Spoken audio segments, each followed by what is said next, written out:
Assalamualaikum warahmatullahi wabarakatuh.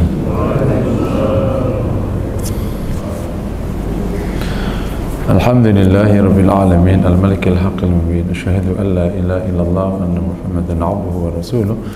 Allahumma salli wa sallim wa barik ala nabiyyina Muhammad wa ala alihi washabihi ajma'in, amma ba'd. Jamaah sekalian yang dirahmati Allah, kita bersyukur kepada Allah, pagi hari ini kembali kita bisa hadir dalam kajian Syama'il Rasulullah. Semoga menjadi amal soleh yang diterima Allah SWT. Kita akan sedikit loncat ya, dua hadis di 259 ya. Tadi hadis yang tadi itu mirip-mirip dengan atasnya. Emang di dalam hadis itu meskipun hadisnya mirip, kalau sanadnya beda dihitung hadis yang berbeda. Sehingga dianggap hadis berbeda. Tapi sebelum saya menyampaikan materi ini 259 ya. Tadi ada bacaan imam yang bagus sekali tadi di ujung rakaat pertama. Wastabaqal bab wa qatat qamisahu qudda min dubur faqalat ma jazaa'u man arada bi ahlika su. Dua orang ini yakni Yusuf dan Zulaikha itu berebut pintu, lomba merebut pintu. Kemudian Zulaikha menarik baju dari belakangnya. Kemudian didapati oleh suaminya. Faqalat, maka wanita ini berkata, apa balasan orang yang berlaku buruk kepada keluargamu? Jadi sejak zaman dulu orang memutarbalikkan fakta itu sudah sejak awal nih, sejak kisah Nabi Yusuf. Dan juga ada korban. Ya udah biasa aja, nggak usah ini. Emang sejak zaman dulu emang. Yang berbuat Zulaikha, begitu kedapatan suaminya masa bilang, ma jazaa'u man arada bi ahlika su illa isana'u adabun. Apa balasannya orang yang berbuat buruk pada keluargamu? Lah yang godain siapa, yang dituduh siapa? Jadi sejak zaman dulu, ini kisah Nabi Yusuf ini tahun berapa ini berarti kan kalian belum lahir kan? Belum lahir. Jadi sejak zaman bahkan Rasul juga belum lahir. Itu orang yang godain siapa, yang dituduh siapa gitu. Jadi emang kayak gitu-gitu udah biasa. Jadi kalau hari ini yang berbuat buruk siapa, yang dituduh siapa, itu udah biasa. Bro biasa gitu. Ntar ketemunya di akhirat gitu. Hadis Qala al-Baghawi rahmatullahi, hadis 259 ya. Qala akhbarana Abdul Wahid al-Malihi qala anba'ana Ahmad ibn Abdullah an-Nu'aimi ibn Abdullah an-Nu'aimi qala anba'ana Muhammad bin Yusuf qala akhbarana Muhammad bin Ismail qala akhbarana Abdullah ibn Muhammad. Jadi kalau nama di Arab itu Abdillah sama Abdullah itu sama aja. Di sini kan beda. Tergantung dia dibaca seperti apa. Jadi bisa Abdullah, bisa Abdillah, itu dianggap nama yang sama ya. Ini kan tadi Amba'ana Ahmad bin Abdillah an-Nu'aimi. Kalau di sini Abdullah bin Muhammad. Itu orangnya apa namanya? Dianggap nama yang sama. Tentu ini orang yang berbeda ya. Qala akhbarana Sufyan qala akhbarana Abdullah bin Muhammad qala akhbarana Sufyan an Abi Musa Israil qala sami'tul Hasan ibn Ali qala sami'tu Abu Bakr yaqul dari Imam Baghawi dengan sanadnya sampai ke Abu Bakrah, ia berkata ra'aitu Rasulullah sallallahu alaihi wasallam 'alal mimbar wal Hasan bin Ali ila jambihi. Saya lihat Rasulullah sallallahu alaihi wasallam di atas mimbar dan Hasan ada di sampingnya. Ini Hasan bin Ali ada di sampingnya. Wa yuqabbilu 'alan nas maratan wa li ukhra. Ia huwa yuqbilu 'alan nas maratan wa alaihi ukhra. Terkadang Nabi sesekali memandang orang-orang, sesekali memandang Hasan. Wa yaqul inna ibni hadza sayyid. Ini anakku adalah sayyid, seorang pemimpin. Penghulu dengan diterjemahkan. Wala Allah yusliha bihi baina fi'ataini 'azimataini minal muslimin. dan semoga Allah akan mendamaikan dengannya dua kelompok besar dari kaum muslimin. Jadi ini termasuk salah satu mukjizat Rasulullah yang mengatakan tentang Hasan yang nanti akan mendamaikan dua kelompok besar. Dan demikianlah faktanya ya. Ya, sebelum kita bahas bab tentang pendamaiannya ini bahwa Rasulullah SAW di atas mimbar, Hasan di sampingnya, dan Rasul menyebut tentang Hasan ibni. Cucu itu bisa disebut sebagai anak. Ini dasarnya ini. Jadi kalau kita, itu siapa itu? Anakku. Loh, kok jauh banget? Ya cucuku. Boleh ngomong kayak gitu, boleh. Jadi bapak boleh ngomong supaya agak keren kan? Kok cucu gitu, ketuaan kan? Jadi anak cucu bisa disebut sebagai anak. Ini Rasul. Hadza ibni, ini anakku. Padahal ini anaknya Fatimah. Dan di bab ini bab nih khusus ya, khusus anak Fatimah, meskipun Fatimah itu putri Rasulullah yang secara nasab kan pasti Ali bin Abi Thalib kan. Itu bisa diputar ke Fatimah radhiyallahu taala. Makanya banyak para ulama kalau menasabkan Hasan itu Hasan bin Fatimah, dibelokkan ke perempuan karena martabat Fatimah radhiyallahu taala anha. Khusus Fatimah ini ya. Kalau yang lain ya tetap ke bapaknya. Yang kedua karena memang Ali bin Abi Thalib termasuk Bani Hashim, jadi masih di keluarga Rasulullah SAW. Kemudian Nabi Shallallahu Alaihi Wasallam mengatakan, Inna ibni hadza sayyid wala Allahu ayusirha bi baina fi'atin adimatain. Nah ini kisah yang sangat terkenal, mukjizat Nabi disebut jauh sebelum kejadian. Kejadiannya nanti setelah 40 tahun setelah itu. Yakni Imam Hasan sebagaimana disampaikan oleh Rasulullah SAW, dia akan mendamaikan. Nah, waktu itu kan ada dua kelompok besar ya. Dan khusus kejadian dua kelompok besar ini kita semua tidak boleh komentari. Ya pokoknya kita terima keadaannya baik begitu aja. Ada kisah yang menarik itu. Mereka sebenarnya memang situasinya sebagian dikatakan oleh para ulama di Aqidatul Sunnah wal Jamaah, kita diam terhadap apa yang terjadi di generasi sahabat. Karena Rasul juga menyebut sebagai fi'ataini azimataini minal muslimin, dua kelompok muslim. Jadi bukan keluar dari agama sebagaimana yang dituduhkan Khawarij gitu. Yang kedua memang situasinya sangat pelik dan penuh fitnah. Mungkin kalau saya sedikit share ya, buku yang bisa menjelaskan detail ini bukunya tulisan sirah tulisan Dr. Akram Dia Umari. Di luar itu mungkin nggak perlu dibaca dulu karena menjelaskan detailnya tidak riwayat yang sahih. Jadi kejadiannya bukan Muawiyah itu ingin menggerogoti kekuasaan Ali. Jadi pada waktu kejadiannya ini kan di akhir khilafahnya Utsman bin Affan atas provokasi Yahudi termasuk orang munafik, terjadilah situasi buruk dari Mesir. Kalau sekarang namanya mendemo lah gitu. Kalau sekarang namanya. Ali bin Abi Thalib sudah ditawari para sahabat termasuk Abu Hurairah, ya Khalifah, izinkan saya menjagamu. Terus kata Ali, mereka tidak menginginkan kalian, mereka menginginkan saya.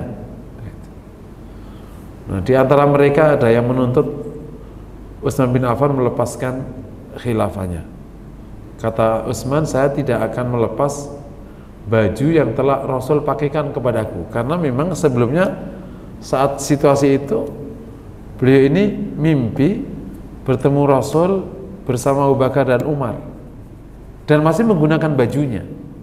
Jadi artinya Rasul nggak nyuruh dia ngelepas. Jadi ya tetap apapun yang terjadi ini amanah. Fitnah yang didesain oleh orang-orang Yahudi dan munafik itu akhirnya makan korban. Utsman bin Affan terbunuh. Dan Utsman benar-benar jadi korban atas fitnah ini. Jadi kalau ada berita Utsman mengangkat keluarganya itu fitnah. Utsman jadi korban. Tadi loh, cewek yang berbuat, yang dituduh siapa? Mirip-mirip kayak gitu itu, nggak usah jauh-jauh. Apalagi itu aja jelas-jelas dia nggodain siapa? Nabi Yusuf. Yang dituduh siapa? Kan ada buku menyebut bahwa Utsman itu mengangkat keluarganya macam-macam. Tuduhan. Utsman khalifah min ahlil jannah. Dia telah dijamin Rasul masuk surga. Bahkan sampai putri Rasul dinikahkan kepadanya sampai 2 orang. Karena saking mulianya posisinya Utsman di sisi Rasul sallallahu alaihi wasallam. Intinya akhirnya jadi korban. Orang-orang ini termasuk yang bikin huru-hara di Madinah ini maksa Ali bin Abi Thalib menjadi pengganti. Ali nggak mau. Lah masjid Rasul kan nggak gede kan? Waktu zaman itu belum besar. Lah Ali rumahnya kan di samping masjid kan, gitu. Jadi Ali pergi ke rumahnya, didobrak pintunya. Lah kan pintunya juga gak kuat-kuat amat. Akhirnya ditarik, dibaiat di situ. Situasi yang belum clear ini, namanya juga fitnah. Sahabat-sahabat besar juga tidak satu pandangan mendukung Ali, gitu. Ini yang jadi masalah. Termasuk Aisyah juga belum mendukung keputusan. Dianggap kalau lah ini kan pendemo ngapain maksa, belum dibahas bener, ngerti nggak kira-kira itu bahasanya. Ini kan orang demo membunuh Ali, terus tiba-tiba maksain dengan juga yang lain-lain juga, maksain Ali jadi khalifah. Kan belum dibahas bener, sebagaimana kejadian zaman Umar, zaman Abu Bakar, kan dibahas bener oleh sahabat-sahabat besar nih. Belum dibahas, tapi tiba-tiba dibaiat. Ali nggak bisa nolak, ditarik kan. Kejadian riwo, ada 4-5 sahabat besar yang belum bisa mengambil sikap. Nah, termasuk Aisyah radhiyallahu taala anha. Termasuk kalau nggak salah yang tersisa waktu itu yang asyara bil jannah 10 yang dijamin surga itu tinggal masih 4. Mereka juga tidak sepakat karena memang situasinya pelik gitu, nggak bisa menyepakati pengangkatan Ali ini. Lah Ali sudah kadung diangkat, dibaiat semua orang di masjid. Ali terima. Nah, Muawiyah radhiyallahu taala anha sebagai walinya keluarga Utsman, supaya paham. Muawiyah kan, Utsman itu keluarga Umayyah. Kan Utsman itu Bani Umayyi. Dia satu keluarga dengan Abu Sufyan. Nah, Muawiyah itu sejak zaman Umar telah menjadi amir di Syam, dan oleh Umar juga diperluas wilayahnya sejak zaman, karena memang piawai Muawiyah itu dalam memimpin. Memang keluarga pemimpin. Nah, Abu Sufyan kan pemimpin Mekah setelah Abu Thalib kan, setelah Abu Jahal, nah dia yang meneruskan kan. Pada waktu perang Uhud sudah beliau yang mimpin, pada waktu Fathu Makkah udah beliau yang mimpin. Nah, Muawiyah ini akhirnya dipercaya oleh Umar bukan hanya Syam, sampai ke Hims. Jadi ada kalau sekarang yang 4-5 negara lah. Di zaman Utsman diteruskan. Emang sementara di pusat riwah di Umayyah semakin kokoh, negara aman, semua aman di sana. Pada waktu Ali diangkat, Muawiyah termasuk yang berhenti tidak baiat dulu. Nah, ada juga sahabat besar, 2 sahabat besar yang tidak ikut baiat karena dibahas dulu, genah, ini ngerti nggak? Digenah dulu kok, babak gitu. Ini kan isinya kan orang-orang jamaah gitu, pemimpinnya kan belum sepakat, ntar dulu gitu. Nah, belum juga Muawiyah tuntutannya segera yang bunuh Utsman diselesaikan dulu. Nah, Muawiyah itu sebagai wali atas keluarga Umayyah, berat dia yang nuntut harus diselesaikan dulu. Nah, kata Ali bin Abi Thalib, kalau diselesaikan, lah kita belum kuat, lah ini kita nggak kokoh. Jadi kau dulu baiat baru kita selesaikan. Nah, terjadilah persoalan akhirnya. Aisyah juga akhirnya menolak memerangi Ali bin Abi Thalib. Begitu Ali bin Abi Thalib mau ke Muawiyah karena dia tidak baiat, ternyata dicegat oleh Aisyah. Walah, berat lagi nih sama istri Nabi ini, susah sekali ini urusan. Jadi memang Ali mendapatkan satu kondisi yang sangat pelik, makanya namanya fitnah. Mereka para sahabat yang terbunuh jadi korban. Akhirnya Ali yang mana juga jago perang ya, gimana supaya Aisyah ini bisa keambil tapi nggak kalah. Kalau kalah kan jadi jadi tawanan, nggak mungkin menawan istri Nabi. Gimana dibuat perang itu draw, 0-0. Ini kalau membuat perang menang Ali mah gampang, tapi membuat supaya seimbang, supaya dia nggak kalah gitu. Disuruh menggal di Ali bin Abi Thalib merintah ke salah satu panglimanya, suruh menggal kakinya untanya Aisyah, kemudian kau ambil orangnya, kemudian dibuat kosong. Akhirnya dipenggal kaki untanya, Aisyah diambil, kemudian perang kosong. Nah, nggak ada yang kalah, nggak ada yang menang. Pokoknya damai, sudah gitu. Selesai ya ke sana. Nah, ini panjang dengan Muawiyah ini, karena Muawiyah didukung oleh semua rakyatnya di Syam, Ali didukung oleh semua dukungnya di situ. Kejadian itu 3 bulan itu tuh nggak perang-perang, diem itu nggak lama, itu saling, karena saling ingin mendapatkan konfirmasi siapa yang benar. Jangan salah ya, bukan mereka saling menggugat, enggak. Jadi merasa Ali pada posisi dia benar karena Khalifah Syah, Muawiyah merasa benar karena dia menggugat haknya sebagai walinya keluarga Umayyah. Nah, jadi mereka ini tahan karena takut nanti yang dosa siapa gitu. Di tengah ketegangan 3 bulan itu nggak ada apa-apa itu di ketegangan itu. Sampai kemudian dapat utusan dari salah satu raja di daerah pokoknya yang Bizantium Timur ya, dari Arabia Timur mengatakan, aku dengar kalian berselisih dengan saudaramu, kalau kau mau aku kirimkan pasukan, aku ambil kepala Ali dan aku berikan kepadamu. Ya, begitu Muawiyah dapat surat kayak gitu, dibalik, hai orang asing, apa urusanmu kau campuri urusan kami berdua? Kalau kau mau, aku akan bawa kepalamu tak kasihkan ke Ali bin Abi Thalib. Jadi Muawiyah tidak ada hard feeling, nggak ada kan dendam, sakit, nggak ada, clear. Itu yang harus dipahami. Makanya namanya fitnah. Ada seorang sahabat bertanya, ya Muawiyah, apakah kau menggugat khilafahnya Ali? Kata Muawiyah, sama sekali aku tidak menggugat khilafahnya Ali. Dan aku juga tidak lebih baik daripada Ali. Aku tahu Ali lebih baik daripada aku. Tapi kenapa dia tidak selesaiin kasus keluargaku? Yakni, ia adalah keluargaku, Utsman bin Affan keluarganya. Ia adalah menantu Nabi. Kenapa diselesaikan kasusnya? Apakah kemudian darah Utsman tidak berarti? Nah, jadi ini bab masalah keluarga, masalah kewajiban harus menunaikan kisos. Nah, Ali nggak bisa kisos, lah gimana menunaikan kisos? Loh, kamu itu dibikin keluar mahkamah ya panjang lah, namanya fitnah. Entah gimana yang memulai, akhirnya terjadilah perang. Waktu perang itu ada salah satu tanda, salah satu sahabat Ammar apa siapa itu terbunuh. Pada waktu terbunuh, Amr bin As itu ingat ada hadis Nabi, wasataqtulukal fi'atul baghiyah, kau akan dibunuh oleh fi'ah baghiyah. Ya Muawiyah, Ammar terbunuh, dan Rasul mengatakan kalian akan dibunuh sama fi'ah baghiyah yang menentang. Berarti kita ini baghiyah, kita ini keliru. Kata Muawiyah, yang membunuh bukan saya, yang membunuh Ali. Kenapa? Dia tempatkan dia dan kita disuruh mana?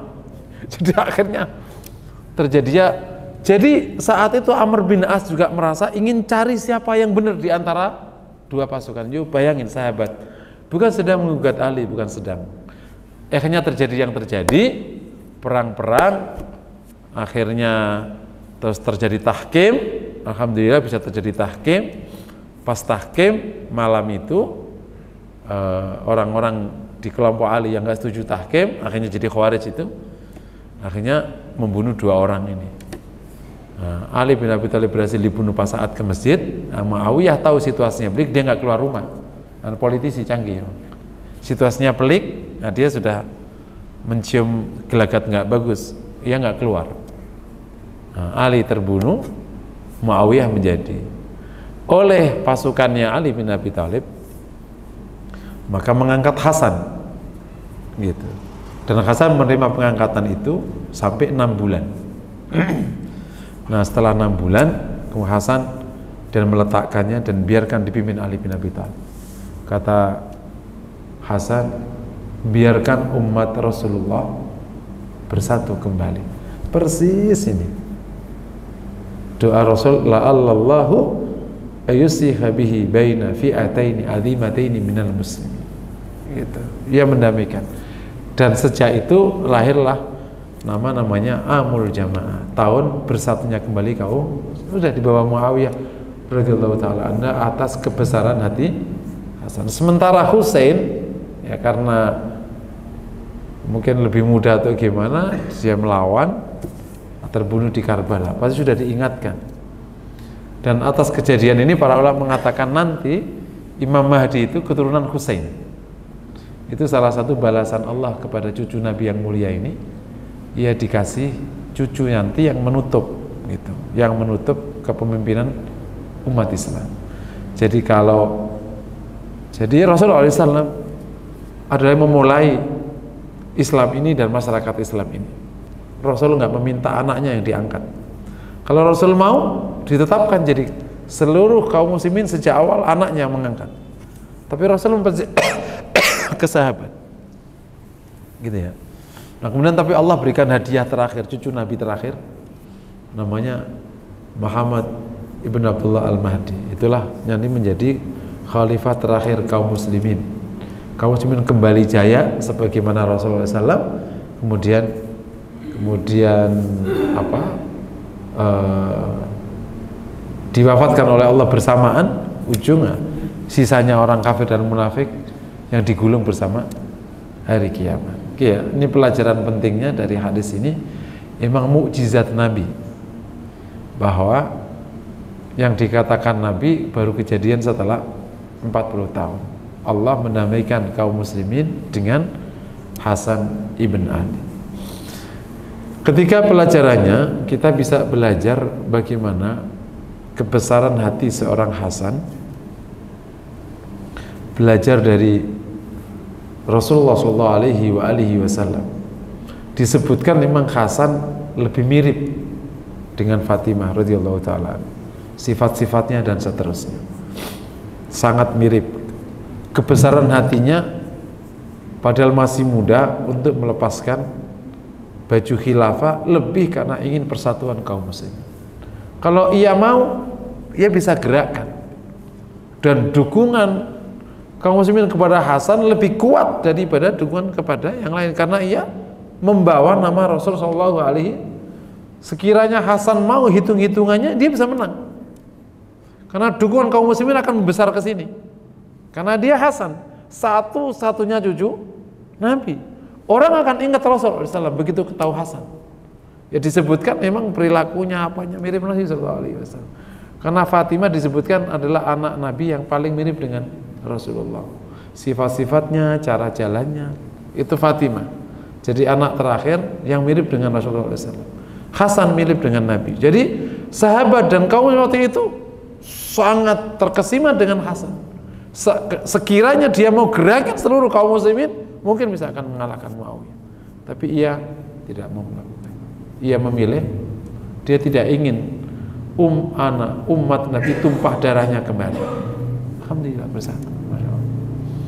Jadi ini kebesaran Hasan. Nah, ini belajar kebesaran manusia bukan tentang pencapaian duniawi. Ini harus diingat. Kebesaran manusia bukan tentang pencapaian duniawi, tapi tentang pencapaian ukhrawi. Ini rumus ini bisa nggak berlaku bagi anak-anak yang belum matang hidupnya. Tapi masa umur 50 masih belum matang-matang. Jadi kebesaran orang bukan tentang pencapaian dunia. Ini kalau kita pencapaian duniawi, mungkin Hasan mau terus dan bisa dibuat kerajaan di bawahnya lagi. Cucu Nabi pengen. Darah mengalir, darah suci ngalir ke Hasan radhiyallahu taala. Tapi ia memilih tidak ingin darah umat Islam tercacar kembali, biarkan bersatu. Nggak apa-apa sudah. Dan Muawiyah radhiyallahu anha juga bukan orang sembarangan dia. Dengan segala dinamikanya, ia penulis wahyu Rasulullah. Dan memang salah satu yang membuat Muawiyah itu memang punya, kita nyebutnya emang terahnya terah orang besar gitu ya. Rasul pernah mengatakan, ya Muawiyah, jika engkau nanti memimpin. Jadi Muawiyah juga merasa ada semacam psikologi yang sangat besar, karena Rasul juga mengatakan itu kepadanya. Apalagi memang secara prosedur ya sudah jadi amir sejak zaman Umar dan nggak dicopot Umar, saking bagusnya kepemimpinannya. Utsman diteruskan, gitu. Bukan karena ia keluarga Utsman, emang sejak zaman Umar udah jadi amir di Syam, gitu. Dan tahu Syam kan negeri makmur zaman itu, kan tandus itu kan Hijaz, Syam itu nggak tandus, banyak tanaman. Jadi memang Muawiyah itu memang piawai di dalam memimpin, apalagi memang dapat tempat yang sangat baik, gitu. Jadi makmur Syam itu zaman itu. Keberhasilan dia memimpin ini memang akhirnya turun. Salah satu nanti yang mewarisi kebesarannya itu Abdul Malik yang nanti menyatukan kembali Umayyah, gitu. Cuman Muawiyah radhiyallahu taala akhirnya menunjuk Yazid, itu akhirnya menjadi perkara setelah itu. Sampai Ibnu Umar radhiyallahu taala berkata, ya Muawiyah, orang yang lebih baik daripadamu tidak menunjuk anaknya jadi penerus khilafahnya, dan dia juga lebih baik daripada anakmu. Ya kan ada Abu Bakar nggak nunjuk anaknya, kan juga ada Umar nggak nunjuk anaknya, kan ada Utsman yang jelas-jelas dijamin masuk surga nggak nunjuk anaknya, kan ada Ali nggak nunjuk anaknya, kenapa kau nunjuk anakmu? Tapi Muawiyah nggak jawab. Ya itulah mungkin sudah jadi kebenaran sabda Nabi, setelah jadi khilafah kemudian akan menjadi malikan adzan, kekuasaan yang kerajaan yang memegang erat agama, gitu. Ya disitulah para ulama, kan sejak Muawiyah itu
Ini ternyata para sahabat dulu sering kayak gitu. Kemudian pipis. Nah, Nabi hanya menyiramnya, tidak membasuhnya. Ini sebelum kita bicara fikihnya, kan fikih ada fikihnya ya. Pertama, betapa Nabi nggak terganggu dengan anak kecil. Ini ayo kita, itu salah satu sifat kematangan seseorang dan kemuliaan budi orang, nggak terganggu sama anak kecil.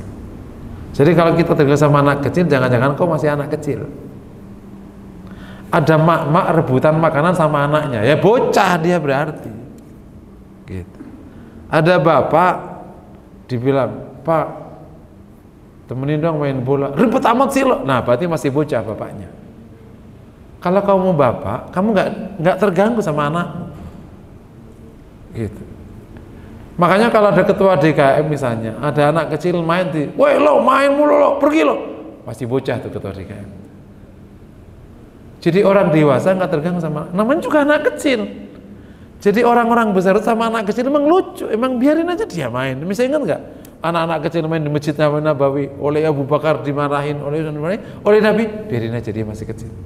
Jadi semakin kita bisa merasa lucu dengan anak, berarti kau semakin baik. Itu kemuliaan budi seseorang, tidak terganggu sama anak kecil.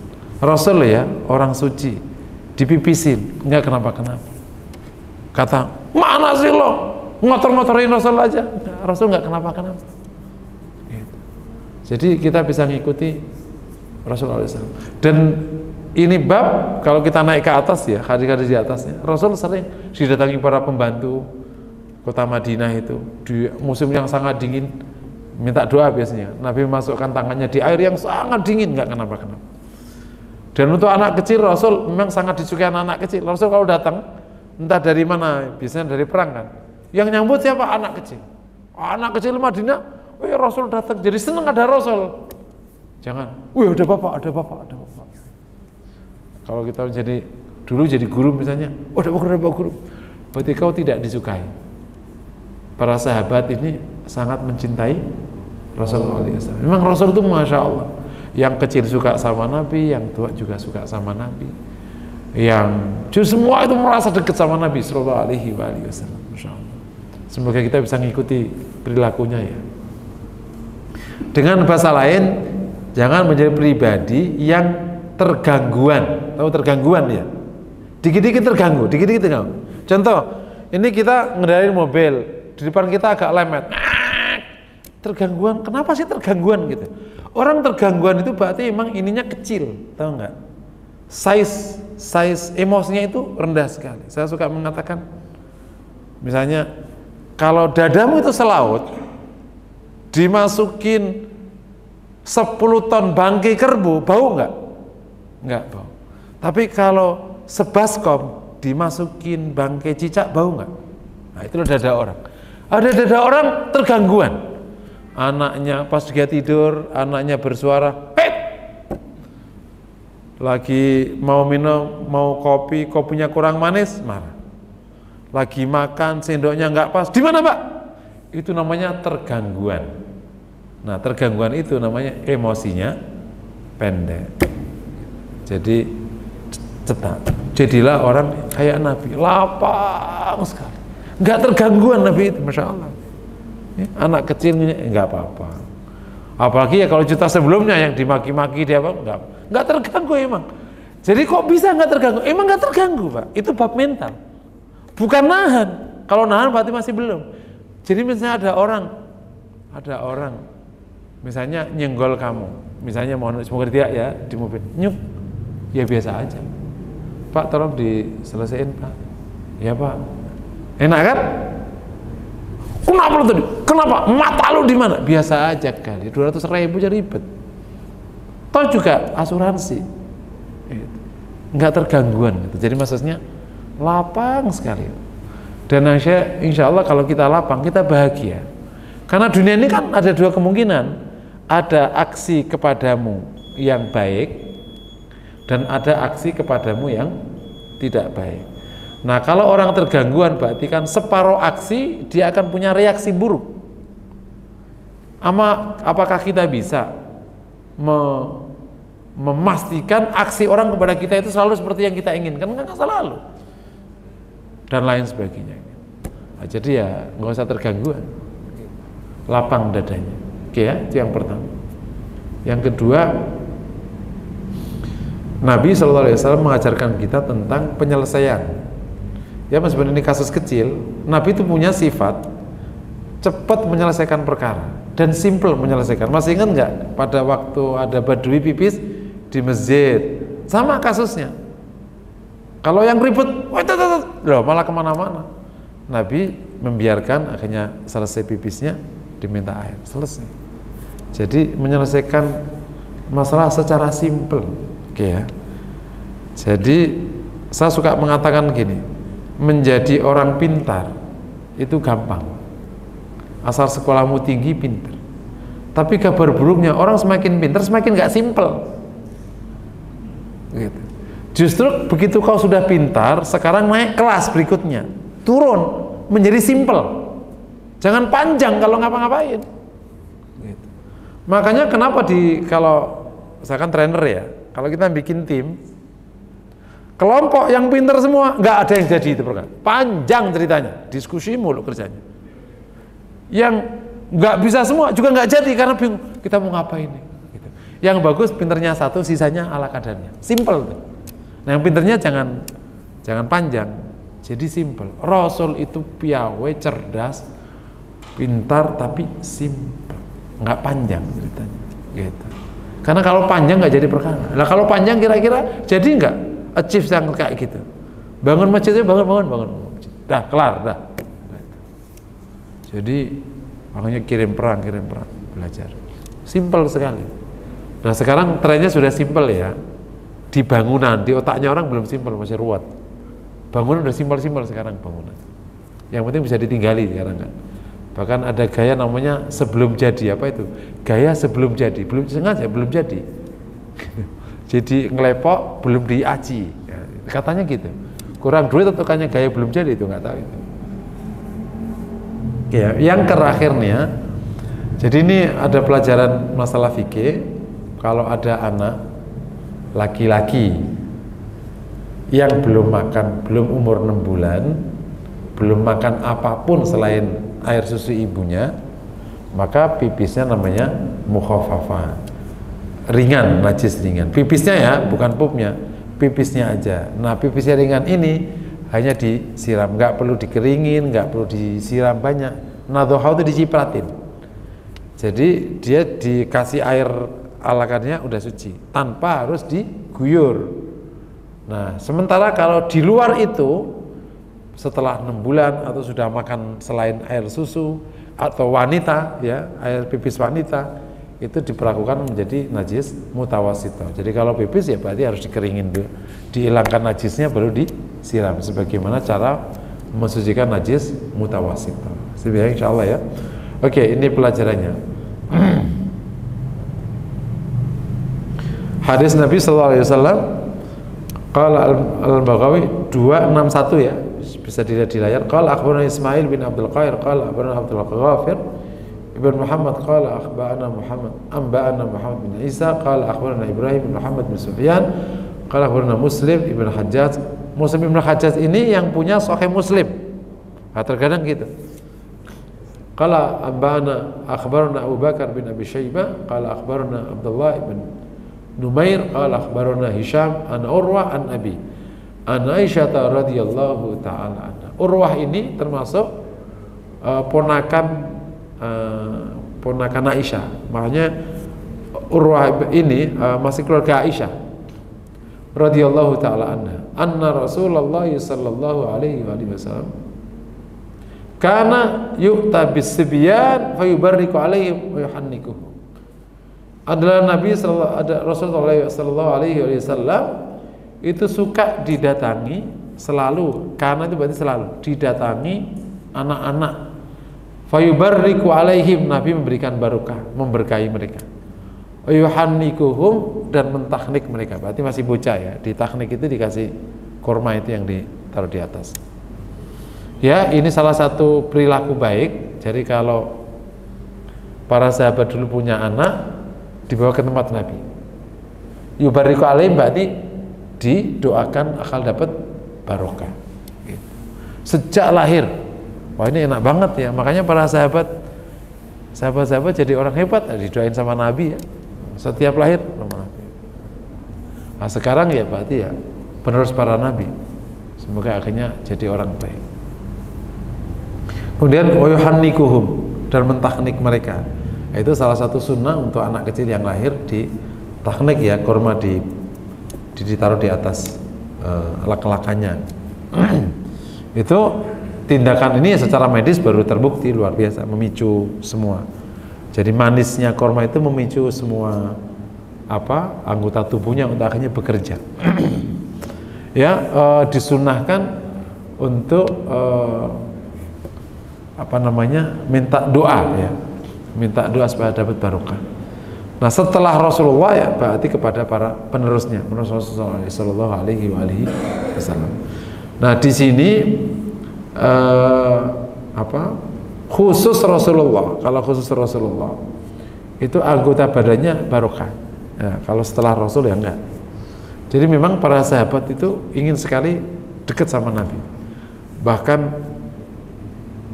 keringatnya, rambutnya gitu. Ukasha radhiyallahu taala anha, itu terakhir yang ingin memeluk Nabi sallallahu alaihi wasallam karena dia ingin bersentuhan dengan kulit Nabi dengan harapan terjaga dari api neraka. Jadi memang khusus anggota badan Nabi barokah. Kalau setelah Nabi yang enggak. Doanya berarti. Oke, mungkin demikian materi pada pagi hari. Silakan kalau ada pertanyaan. Assalamualaikum warahmatullahi wabarakatuh. Nah, fadhal.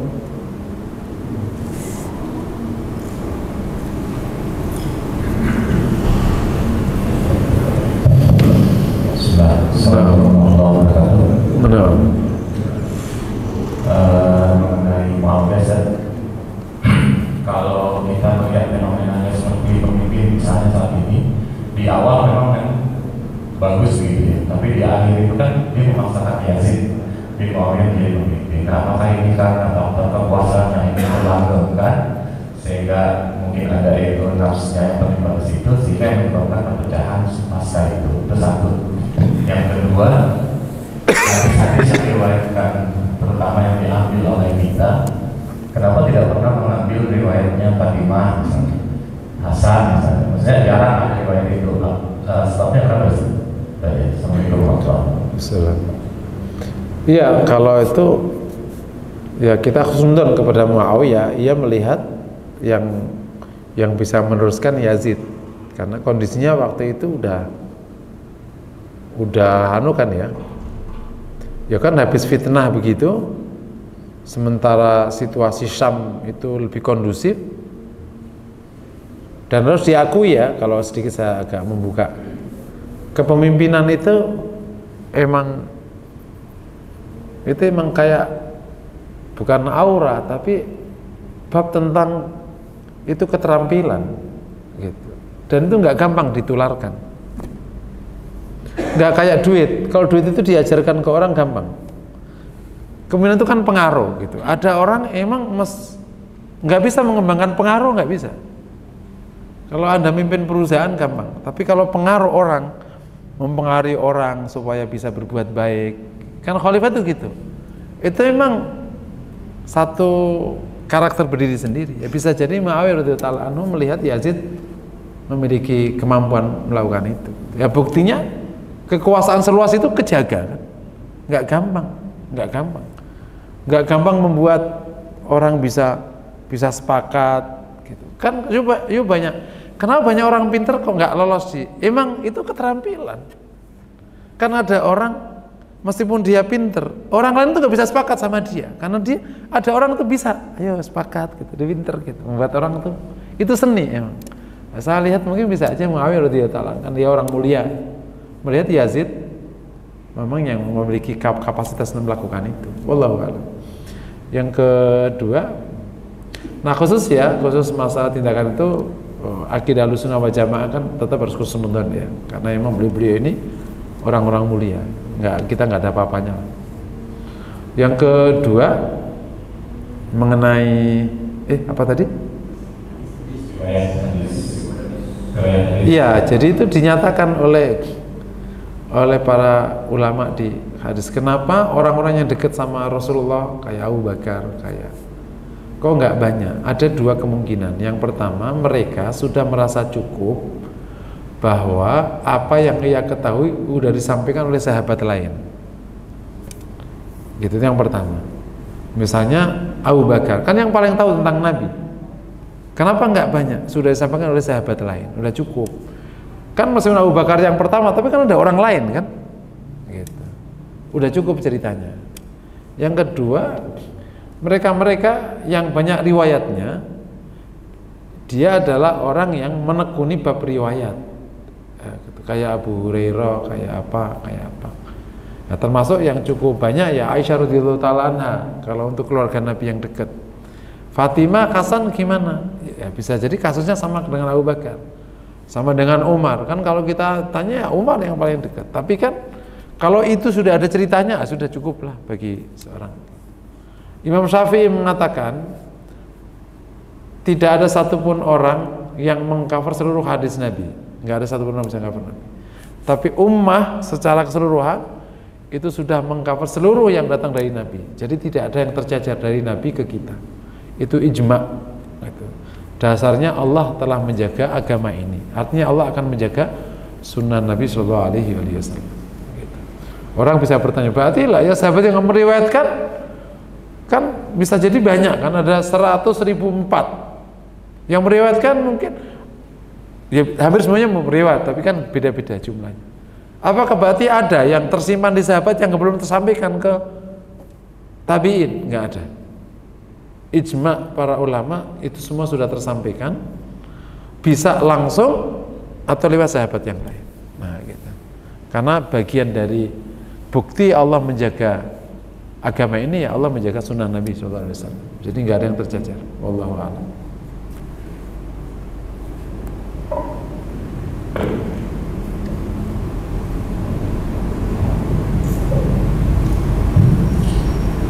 Menyambung terkait dari sirah tentang alamin atau ba'alamin ya. Di kita di Islam itu kan nasab bukan dari yang laki ya. Ba'alamin itu alamin kita ininya mensyaratkan ke yang pastinya serta anak yang lain kan sebenarnya ada ya, cuma yang kadang dikhususkan itu hanya untuk tertentu. Anak yang dari Fatimah kan Fatimah ke ada, cuma kita kan mau yang Hasan dan Husain. Anaknya Fatimah, cuma dua anaknya Fatimah. Ya. Anak Nabi dari cucu Nabi dari putri yang lain. Oh iya, kenapa ya? Kenapa nggak diangkat? Iya, karena putri Nabi, cucu Nabi yang dari putri yang lain, ayahnya bukan Bani Hashim. Utsman itu bukan Bani Hashim, jadi nggak bisa jadi keluarga Nabi. Kan Ummi Kulsum sama Ruqayyah nikah sama Utsman. Utsman bukan Bani Hashim, dia Bani Umayyah. Kalau Ali Bani Hashim, nyambung. Jadi masih keluarga Nabi. Kan keluarga Nabi itu kan Bani Hashim sama Bani Muthalib. Sedangkan Utsman bukan Bani Hashim, jadi nggak keluarga Nabi akhirnya. Kenapa kok hanya Hasan Husain? Karena yang Bani Hashim dari mantu Nabi cuman Ali.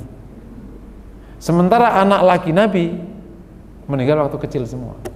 Nah, itu jadi praktis keturunan Nabi ya hanya lewat Hasan Husain saja, nggak ada yang lewat yang lain. Bisa dipahami ya? Sebabnya itu sebab. Ya di mana anaknya Utsman? Ya udah ya standar. Sedangkan Hasan sama Husain ya karena dia anak Ali berarti Bani Hashim, udah keluarga Nabi ketemu dapatnya. Gitu. Wallahu a'lam. Itu kan yang ditanya ya. Oke ya. Nah. Waalaikumsalam. Ustaz mau tanya Ustaz tadi kan terkait Sayyidina Ali waktu perang dengan Aisyah. Kalau masalah itu namanya perang Jamal ya. Iya. Perang Mu'tah. Itu berarti Sayyidina Ali itu meninggalnya waktu pada saat perang atau bagaimana Ustaz? Yang pertama, yang kedua tadi Ustaz bilang Imam Mahdi itu keturunan Sayyidina Husain. Sedangkan yang saya tahu itu keturunan Sayyidina Hasan. Bagaimana Ustaz? Iya. Imam Mahdi itu keturunan Hasan atau Husain? Husain. Ya, yang pertama meninggalnya atau wafatnya Ali itu saat setelah perang dengan Muawiyah, bukan pas perang Jamal, di perang Siffin. Jadi setelah selesainya perang dengan Muawiyah itu, terus terjadi tahkim, kesepakatan. Nah, terus pagi harinya pas saat ke masjid di Kufah, itulah terbunuh pas keluar rumah. Nah, itu wafatnya di situ. Dan akhirnya ya wafatnya di Kufah, bukan di Madinah. Sementara kalau nasabnya Husain, Imam Mahdi, yang sampai hari ini yang saya tahu itu dari Husain, bukan dari Hasan. Makanya para ulama punya komentar, kok Imam Mahdi dari Husain, kenapa? Itu mungkin hadiah Allah kepada Husain. Jadi diberikan hadiah karena ia jadi korban. Itu wallahu a'lam. Nah. Makasih. Tapi Bab Imam Mahdi nggak usah dicari sekarang ya, nggak usah dicari. Aku mau nyari Imam Mahdi sekarang. Di Arab sekarang udah lagi gerakan Imam Mahdi itu sekarang termasuk kuat di Yaman, di mana menunggu Imam Mahdi 2024 tahun ada aja orang-orang yang sudah mungkin udah putus asa kali. Nah, Zoom dan di posisi sebenarnya dan bertanya bagaimana kita bisa menjadi orang yang tidak terganggu atau orang beda, karena zaman sekarang dengan dari suka menuntut ingin untuk segala sesuatu atau bersumbu pendek. Ya, bersumbu pendek ya, atau emosinya cepat meledak. Ini bab tentang kelapangan dada, al-hilm ya. Mungkin yang paling gampang teknik itu zikir. Biasanya kalau zikirnya bagus, kan nanti hatinya tenang. Nah, itu cenderung bisa lapang. Gitu. Itu pertama zikir ya. Zikirnya dibanyakin aja lama-lama kan. Yang kedua, kaya pikiran dengan banyak solusi. Biasanya orang cepat marah karena habis solusinya, habis kapasitasnya. Saya suka berikan contoh gini, ayah uangnya 100.000, terus anak 4 datang bareng-bareng, Bi, mintain beli sepatu, nggak ada duit. Bi, bakso, nggak ada bakso. Bi, cilok dong Bi, maklum ya, karena duitnya 100.000, ya kan?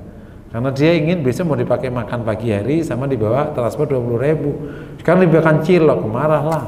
Udah dibilangin nggak ada duit, masih aja ngomong. Coba kalau ayahnya uangnya 1 miliar, datang anaknya, Bi, sepatu, ayo, ya kan?